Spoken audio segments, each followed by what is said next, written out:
What's up, guys? Today's another edition to, I guess, a Who Is Creator Edition. Today, I have a good friend of mine. They call me Hat Guy or call him Chad. And we're going to get a little bit to know who he is. And then we're going to get into little things that's been happening to him for some odd reason with YouTube. So, this is going to be a two-part series. We're just go into his history of why he started doing content creation, and then we're gonna get into the dirt of just YouTube's kind of broken system, because it's obviously, as you guys know, why this channel was also made is because the word affiliates with this magical stick I have in my hand is a big no-no word with YouTube now. Before it was fine about a year and a half ago, and then did a TOS update, and now it's a no-go, or they're striking channels. But we're gonna get into that a little bit later. But Dad, do you want to introduce yourself and what kind of content you do, and what types of things you enjoy, and all that kind of stuff? Yeah, they call me Hat Guy. You don't have to. Yeah, I have an awesome channel with an awesome community of folks that was helped come into existence with our mutual friend Nathan Hamilton, the creator and main personality on Renegade Media Group. I am lucky enough to have a badass girlfriend that does reaction videos with me, plays video games with me. I do solo reactions sometimes, but we stream twice a week. We upload videos all the time, almost every single day, and have really been enjoying the experience that we've had on YouTube up until we started having some success with it. Up until we started gaining some steam. And now there seems to be a lot of problems, like out of nowhere, this swarm of problems. But up until that point, like that's not the largest part of the story, right? There was so much fun and good shit and awesome stuff that happened.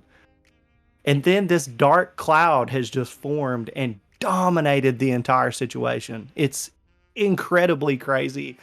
And I still don't know why. I still don't know why. I'm literally in the middle of trying to figure out why. And it's not looking good, folks. it's not looking good. But besides this dark cloud that's been sprouting randomly, what made you start a YouTube adventure? Nate. Like I said before, Nate. Dude, I've known that guy since we were in high school. We did the theater program in high school together. It's where I really got to know him a lot. I started my first band with Nate. It was also his first band. We were in a punk rock band called Porno Arcade, which I still keep going to this very day.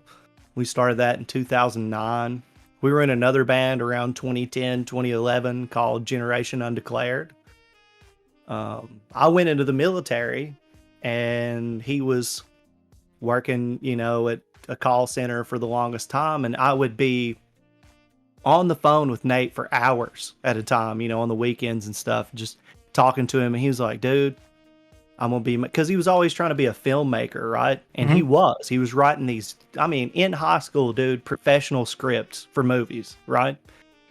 And then he was like, dude, I'm going to try this weird thing. Like, I'm going to try doing these videos on YouTube. And of course, I've always believed in Nate. Anybody who knows him knows he's fucking brilliant. So while I was doing the military thing, he started up his channel.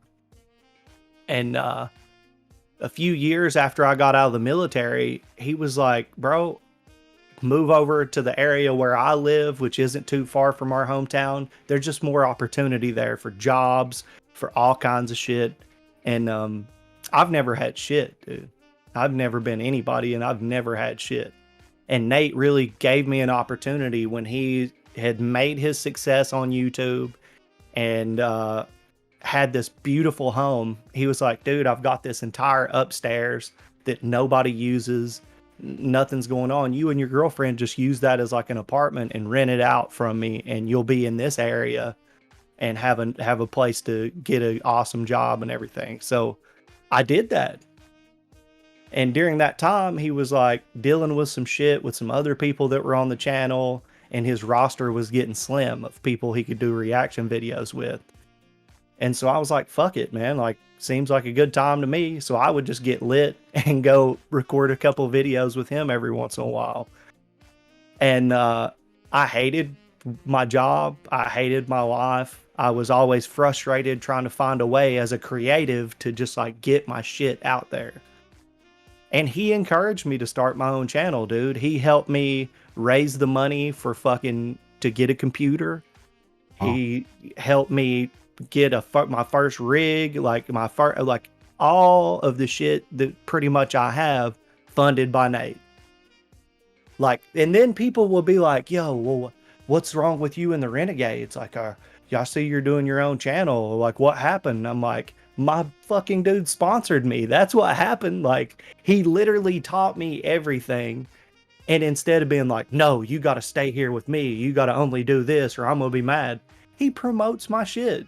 Yeah. And like, and not only that, but literally a couple of grand worth of shit to make sure I could do it. You know, so that's how it started with me. And then things just started, you know, anytime I had an issue, he helped me. My girlfriend jumped on with me. We decided that reaction videos were what was going to help build our position on the platform. Of course, we have ambitions to do all kinds of shit, and we do now a bunch of different things. But like, that's how it got started, dude.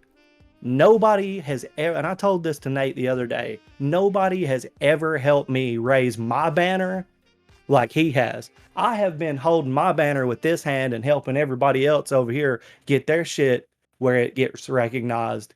But when it comes time to help me, he's the one that I know will be right beside of me holding my banner up, dude. Always. He is a phenomenal human being. And yeah, I had him 2 weeks ago. I had him on, and I told him to himself, like to his face, that he was one of my inspirations when it comes to me being on YouTube and me starting my YouTube, because I didn't really watch much reactors, but there was a small amount of people who I watched for reactions, and Renegade Media Group was one of them. And it's just like getting to know him and his mindset is like me and him are mirrors. I'm identical. Like for me, obviously my channel took off with compilations and doing other stuff, but as I kept on building up, same thing, I'll raise my banner up and I will always do the same thing. I'll push other people. I will take people who I know, who I believe deserved it, and I'll put them under my wing, and I'll try to get whatever attention that was going on to me, and I'll ricochet it to them. And that's, you know, I'll learn more and respected, you know, Nate more because of that. Like, I didn't know that story between you and him, and just my respect for him obviously is more higher now.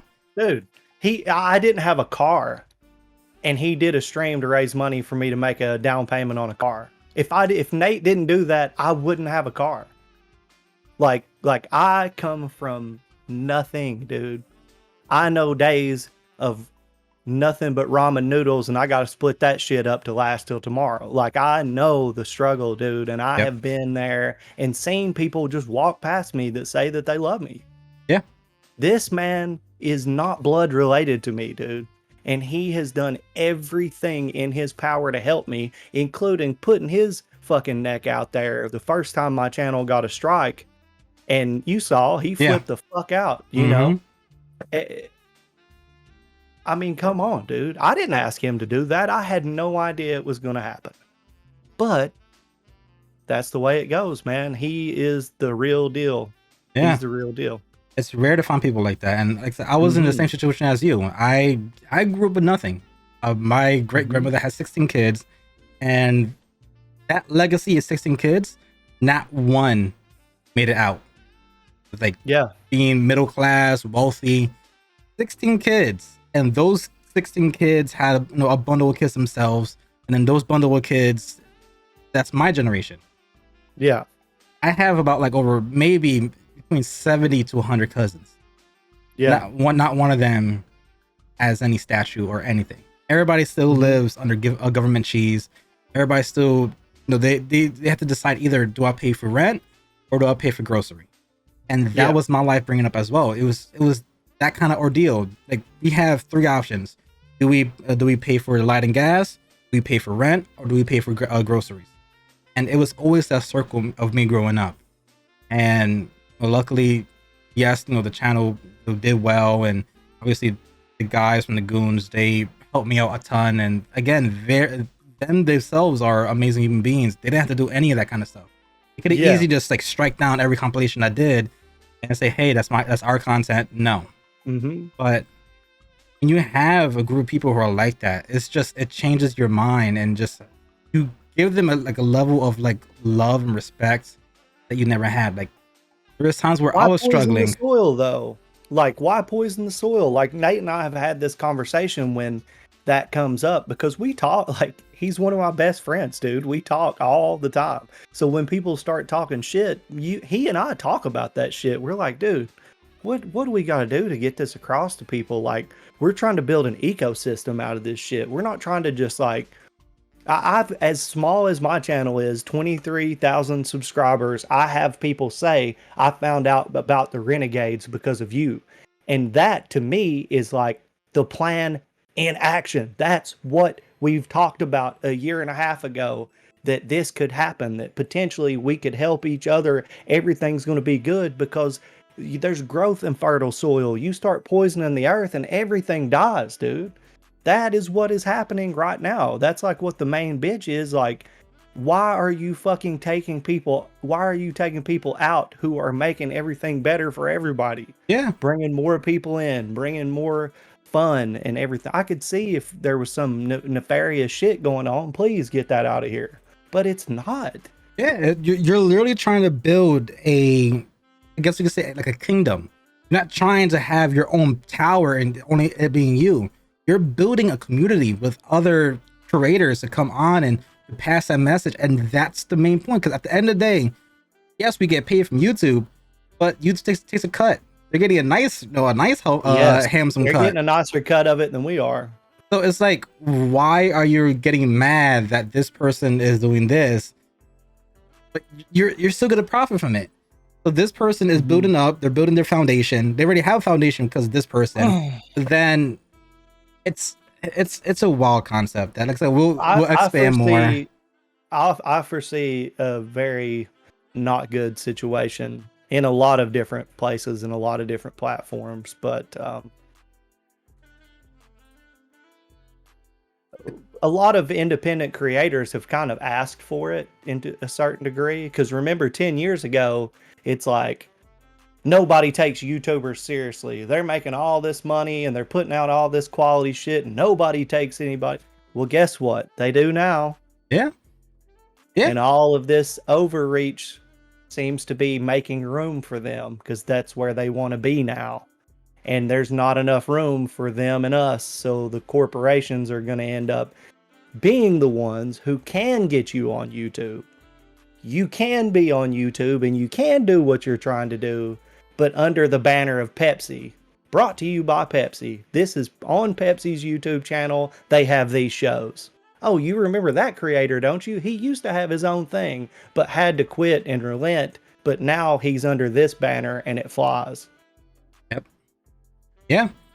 I think I was watching a video with Smosh, and they were talking about the company that bought them out was, well, I forget what they were known before, but now they were known as Defy Media. Then they went bankrupt and they're no longer a thing. And when Anthony dipped, he can only say so much of why he left. But then once Defy Media went down, he's like, I've been waiting for this day to tell you guys what's been happening. And he broke it down of why he left. And it's a lot. But listen, we'll get more into that. Yeah. I'm sorry. It's okay. It's a frustration, and this happened to you currently. Yeah. But other than the whole the startup of YouTube, and obviously Nate helping you a lot, and just being a phenomenal friend, from your YouTube journey, what has been the most memorable point of your life? The most memorable thing about being on YouTube and the things that I've done up until this point, uh, like just seeing my partner, Nikki, we've been in a relationship for 6 years, almost 7, you know, um, and she was not the kind of person to just put herself out there like this. Okay.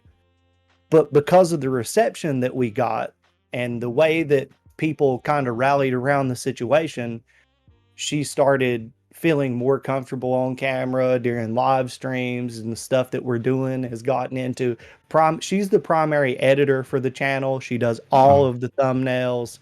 Like, she has that ability as like a visual artist. Like, she had a minor in art when she was in college, and like she's a very good artist. So like thumbnails and making sure that everything looks good on our videos, and like she has a need for near perfection on things. I would slap the sloppiest looking shit you've ever seen in your life on YouTube, and I also can be on camera whatever. I don't give a fuck. Like, it ain't nothing to me. So like we balance each other in this really cool way, but she's also grown into the kind of person that gets involved in the community, gets involved on camera, speaks a lot more. Um, it's just been really cool to see her open up to so many people and like really put herself out there, and see a rewarding experience from that. Um, that's been really, really cool, man. And the fact that everybody's been so cool. Like, you hear so much shit about, oh, the comment section is so toxic. Yeah, we get that. But it's like 1 out of every 50, it's like very rarely does that happen. it's a good Um, thing. but yeah, and another thing that has been a surprise to me is whenever I look back on our videos, it's like you see all the time at the beginning of people's videos, they're like, only so many of you are subscribed, and this is the amount of views. Ours is 50%. 50% of the people who watch our videos that have thousands of views are subscribed to our channel. Wow. Wow. What? So yeah, there's been huge surprises, man, and things that I've learned about just how important it is to tag things, and knowing what to really look out for whenever it comes to the community guidelines things, and you know, all of that knowledge is seemingly thrown to the wayside here recently, but I did start getting a real understanding of this shit. And the way that Nate taught me was like, for a reaction channel, you can sit there and stare at the screen and laugh and then whatever and say peace and just be done with it.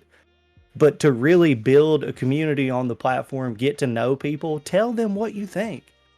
Before and after videos, like, really put yourself out there, and don't do it like you're fucking producing a product, but like you're chilling with these people, because you are going to build a bunch of friends through this. This is a Yeah. social platform. And so when I finally started understanding that it wasn't just such and such, here's the first song for a song for the first time, it's like more of a, what do you guys think about this? Let's talk about it, because this is interesting and here's how I feel, and you will get that back. That became so cool. That's another thing I learned along the way, was the communal aspect of YouTube and what it could be beyond just a place to put videos up. Yeah. That's why for me, I'm starting to get a little bit more of a passion for reactions. And Uh-huh. I had a comment the other day.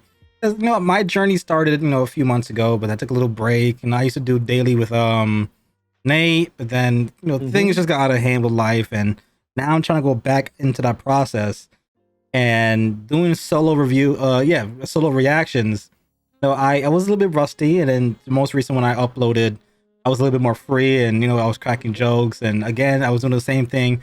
What do you guys think? And this, and just adding my little personality on top of it, and Yo, sorry, dude. right. Shorty, you gotta get out of here. Go on. He's over here licking his paws and all this. All right. Sorry about that. It's all good. And then I got a comment saying, "Oh, I've been liking your reactions lately. I've been seeing little by little that you're breaking out of this little shell and getting more comfortable with the camera." I'm like, That's what's up. I'm like, yes. Like I'm always like energetic, but I got so used to doing multiplayer stuff that when I do solo content, like after like 3, 4, 5, 6 months, you get the little like, damn, it's like dead space. What do I do? How do I say this? How do what like I'm not in this mindset anymore to do solo stuff.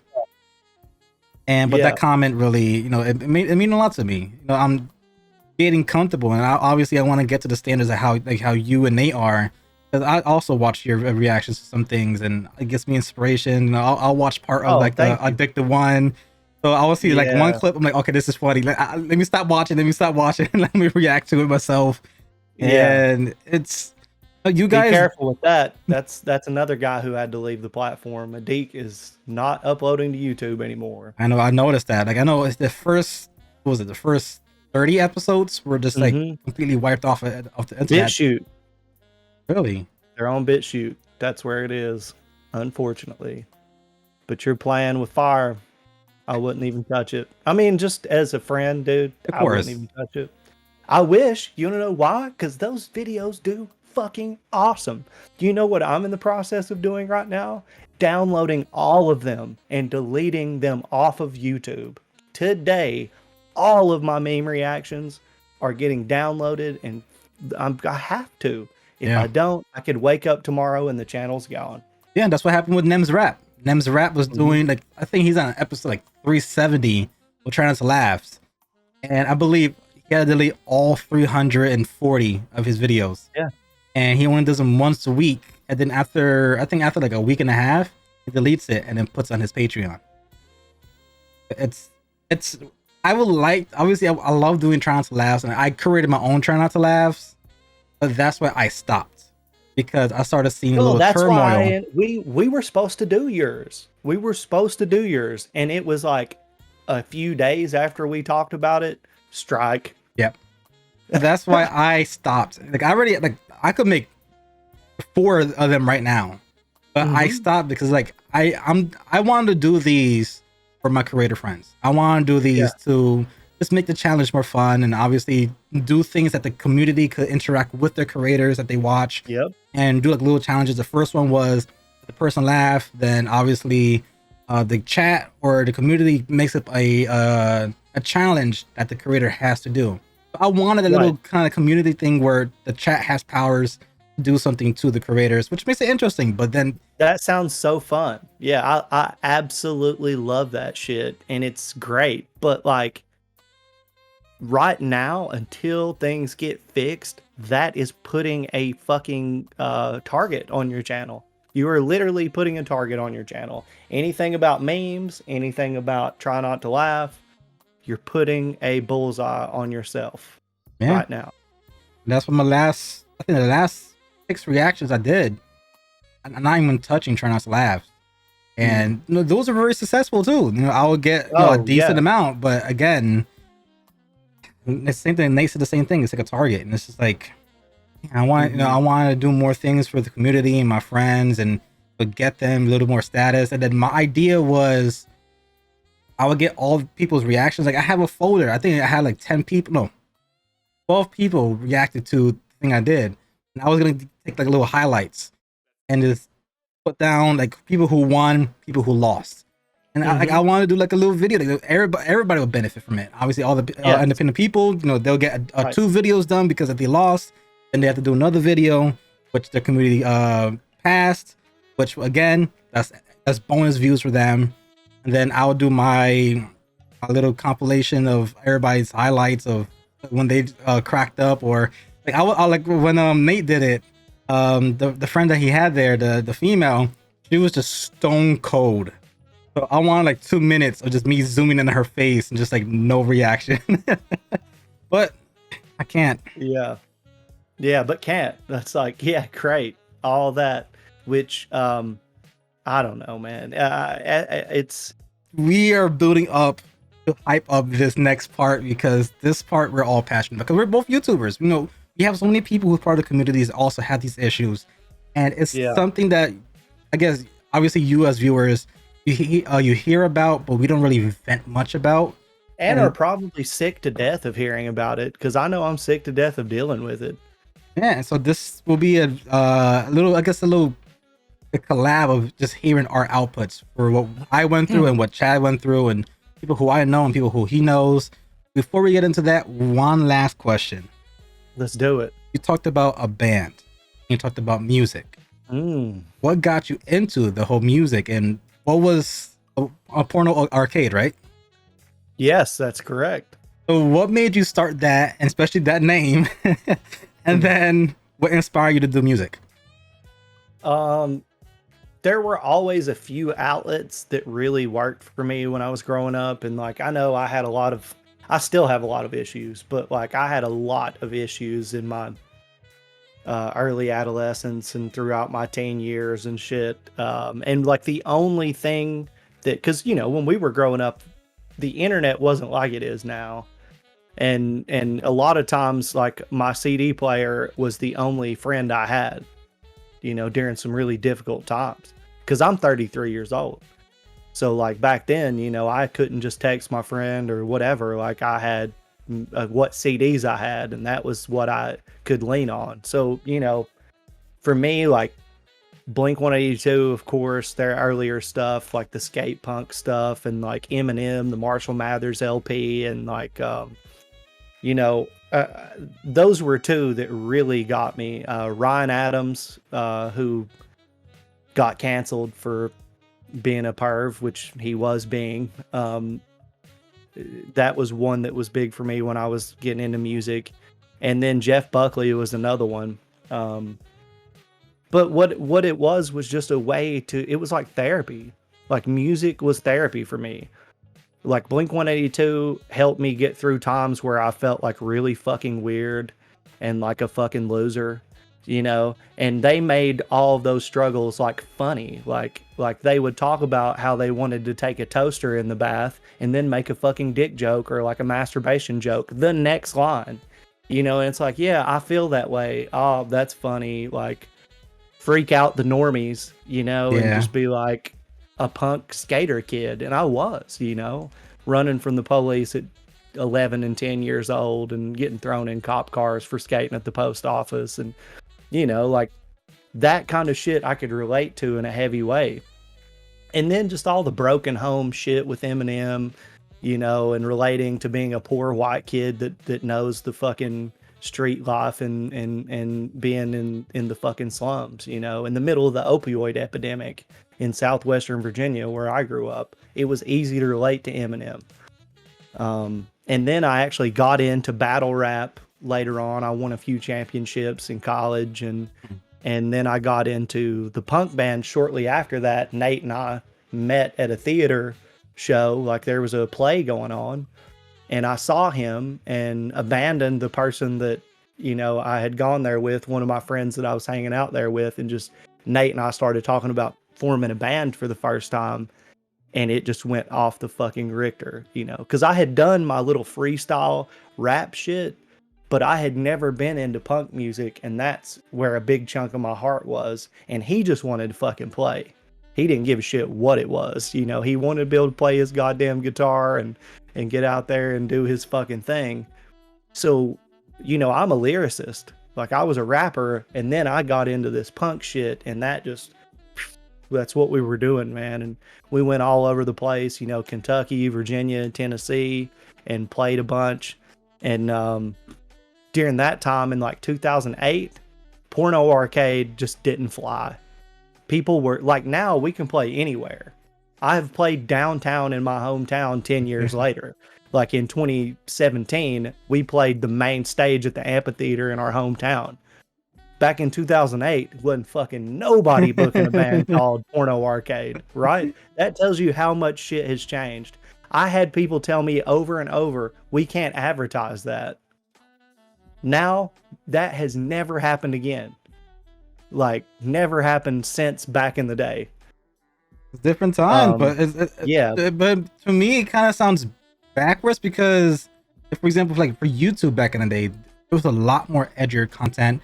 A lot of things, you know, you had like South Park being more on his prime. You had Family Guy being in its prime. A lot of these shows kind of passing that little How are you gray gonna tell line. me? How are you gonna tell me you can't promote my band called Porno Arcade when like 2 or 3 years ago the #1 song was Wet Ass Pussy? They can't use that anymore. That's Yeah, what happened. What happened was like music. Once the whole Tipper Gore thing didn't fly, once they took it to like the fucking courts and D. Snyder and all these fucking rockers were like, fuck you, leave rap alone and leave us the fuck alone. This is art. You yeah, can't tell us what we can and can't do with art. Sorry. Then that whole situation changed. It started slowly. And that is also a thing on YouTube. You notice you can talk about drugs. You can be having people do drugs, nearly fucking porn on your music videos. which Like it, it, it can't be touched as music. Like I live streamed my video performing and finally for the first time put our actual name up and YouTube was like, oh God. Whoa. And then as soon as I was like, no, dude, this is a band, they removed that. It was fine. Right. So, I mean, that's for YouTube, it's a whole different thing. But for society in general, over time, if you're an artist, they leave you the fuck alone. I don't know. For me, it sounds weird because like growing up, you had Dave Chappelle, and a lot of his skits push that boundary, especially with the N family and that past TV and Tyrone Oh, Biggums, and yeah. he had all these little Mhm. skits and these names, and society was like, oh, that's fine, that's okay, Divide but and conquer, bro. Divide and conquer. On that situation, here's what happened with Dave Chappelle. Dave Chappelle made it so much easier for a white man who had never had any experience with black culture to get and understand the humor that was going on and that there was commonalities, dude. Do yeah, you know when he did that skit about the dude or reparations actually happening and the dude driving the Newport truck and all that shit? Do you know how many white guys went, if that truck said Marlboro on it, that would be my uncle? Like I relate to that so much. He kept putting this shit out there that was uncomfortable. Nobody wants to talk about it. Nobody ever says anything about it. And we were all like, holy shit, dude, it made a bridge for people to have a conversation that would have never talked before and yeah, would never have seen that perspective before on a huge stage because cable was so dominant at that point in time and yeah, Comedy Central was just huge at that time. But like that is not what's good for the people in charge. The people at the top of the fucking heap don't want us to come together at the bottom because we're the most powerful thing in the world. yeah, And if we're all good with each other, if I don't hate you because of the color of your skin, then what's going to keep us from having a conversation? yeah, Right? But it's easy to keep us from having a conversation if I see you from across the room and I already have an idea of you that I don't like. yeah. Right? So, I mean, that's the problem that's been had with Dave Chappelle. He gives you the opportunity to laugh at things you're not supposed to laugh about, relate to people you're not supposed to relate to, and humor and good conversation can create friendships that are unbreakable, but they don't want that, bro, Yeah. at all. I completely agree because the things I grew up watching and me working at Walmart broadened my horizon of friends I have gotten because Mhm. when I grew up, it was predominantly a Black Latino community. So all my Right. friends were either blacks or Dominicans or Puerto Ricans. I didn't really have much experience, conversating with people who are Caucasian, Asian, Yeah. um, anything diverse, Polish, or any of that kind of stuff. And then Yeah. obviously getting into working the workforce, you get exposed to more people of all different natures. And again, a lot of talking points with the comedians who I enjoyed, comedians they enjoyed. I'll say the my favorite skit or my favorite part of it. Oh, I love that part too, and you just start to mesh. And I could Yes. definitely see that because once the people are together, you can't tell them, oh, you're supposed to hate this person because of this, supposed to hate that person because of that. Once you get rid of that formula, Yes. Dude, it stops being we're different and it starts being you have unique qualities that I enjoy. yeah, it's no longer differences. It's a unique quality about an individual. That black guy, it's, hey, my friend Charles, or my friend Steven, or what. That shit disappears, and Yeah. and you start to notice it. Like, I've started to notice, why the fuck do people who are a little bit older than me need to refer to somebody's color whenever they tell me about somebody? You look at the context of that situation and it's so irrelevant to the situation. Most of the time, the color of the person doesn't matter. Yeah. It's like who they are as an individual. These blanket statements and blanket terms and generalizations have just separated us from the soul of the human beings we're talking about. Yeah. That's why I hate when people bring up stats and statistics, because numbers don't tell you the story. Yeah. They can create a narrative. You can use numbers to create a narrative. But you tell me, I will find a census with one of your family members on there that says that they died, and you tell me that number and the fact that they died tells me the story of that person. Yep. It don't. Yeah. So like, there's so many divisive things and tactics that are purposefully implemented in different ways. Dave Chappelle is just a really easy one to spot out. Yeah. And like, one of the biggest terms that we as Americans we use is that, for example, for black people, it's African American. For Asian people, Asian American. We're the only person in the world that does that. You go to, if an Asian person who was born in America goes to Europe, they're saying, "Oh, how you doing? You're American." Every country just calls people American. They kind of try to divide us by saying, "Oh, that's an African American, that's a Latino American, or that's a Puerto Rican American, that's a Arabic American, that's a Lebanon American." That's like a small little tactic to kind of separate us. But at the end of the day, we're all just Americans. It's like that little tiny thing gets the ideology of that we're separate. Well, that's only used effects, here. Mm-hmm. No effects. Don't call me white. Don't call me white. Just like they're all about judge people based on who they are and not whatever category you got to place them in, because we are all unique. And anyone who tries to take your uniqueness away from you has plans for you beyond what you want. Yeah.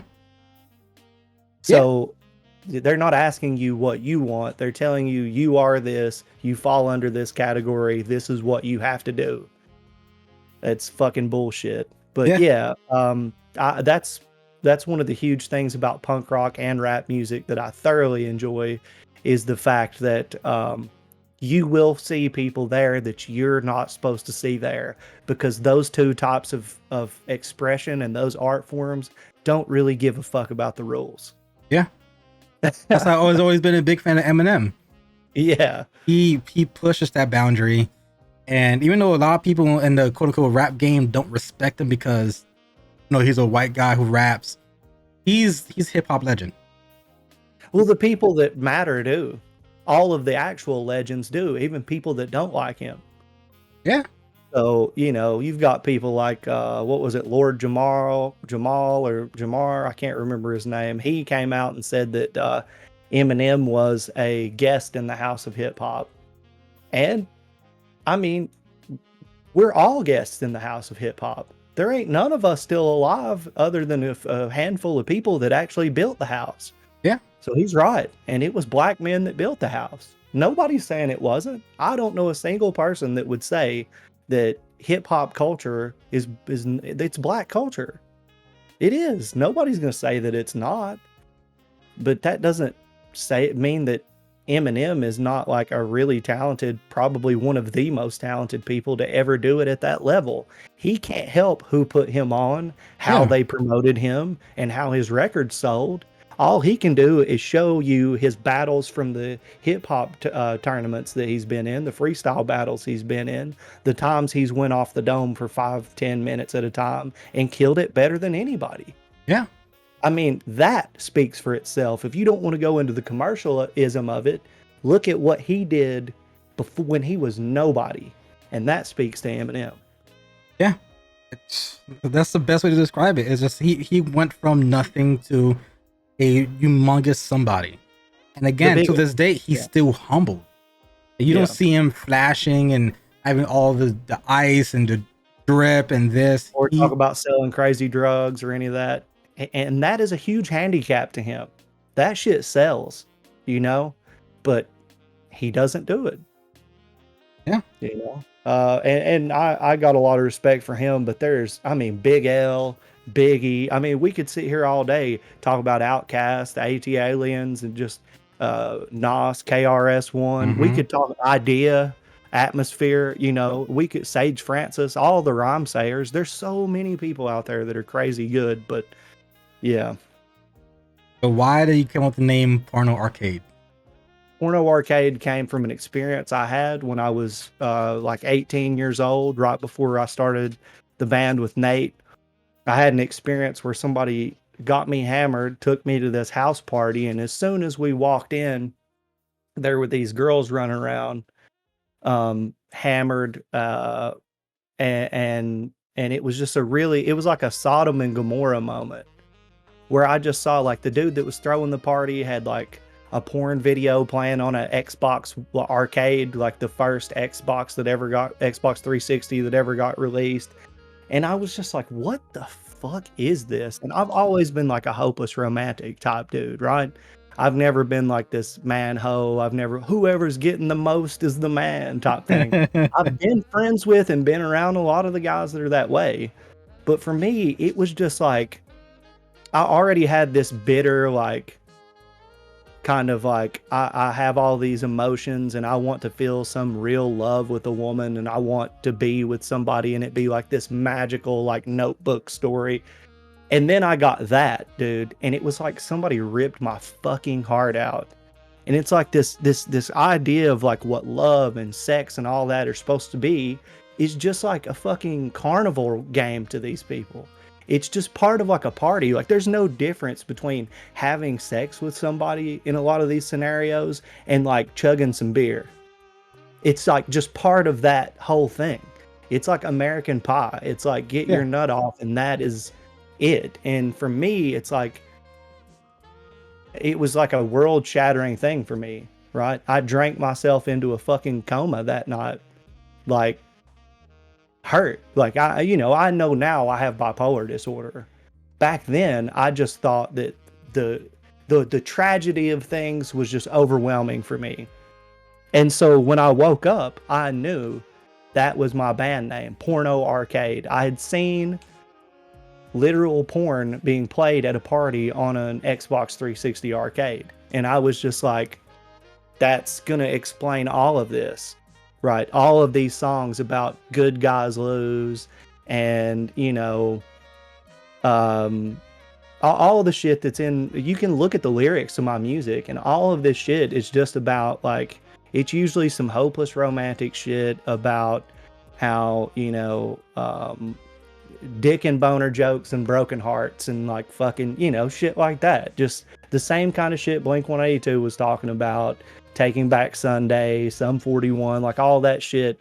It really resonated with me because I lived that. And that's where Porno Arcade came from, was just, that was my therapy because I was feeling so much about all of this shit that was going on that I had to let it out. Like one of our first songs is called Tent City, and it's about the housing market collapsing in 2008 when there were these mass camps of people Mm-hmm. homeless.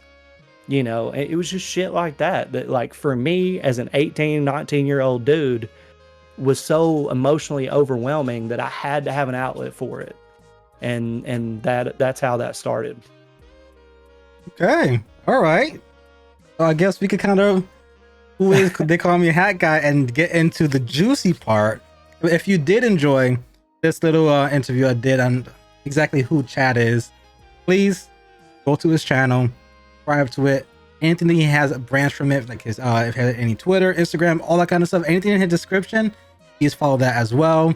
Follow his little journey on YouTube.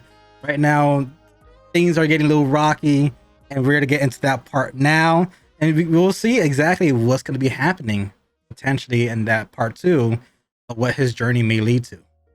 So hope you guys are ready for that part. Hope you guys are ready for that part. We'll see you in part 2 on YouTube's broken system. Peace out, guys.